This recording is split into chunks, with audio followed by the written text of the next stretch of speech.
अचलप्रतिष्ठम् समुद्रमापः प्रविशन्ति यद्वत् तद्वत् कामायं प्रविशन्ति सर्वे स ಶಾಂತಿಮಾಪ್ನೋತಿ ನ ಕಾಮಕಾಮಿ.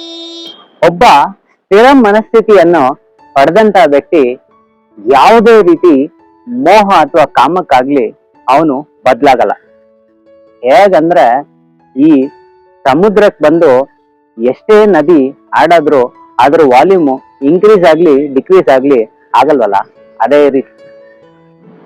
ಅದೇ ಯಾರು ವಾಸ್ತವಿಕ ಅರಿಯದೆ ವಸ್ತುಗಳ ಮೇಲಿರೋ ಮೋಹ ಮತ್ತೆ ಕಾಮ ಇರತ್ತೋ ಅವ್ರ ಕೈಯಲ್ಲಿ ಇದನ್ನೆಲ್ಲ ಮಾಡೋದಿಕ್ಕೆ ಆಗಲ್ಲ.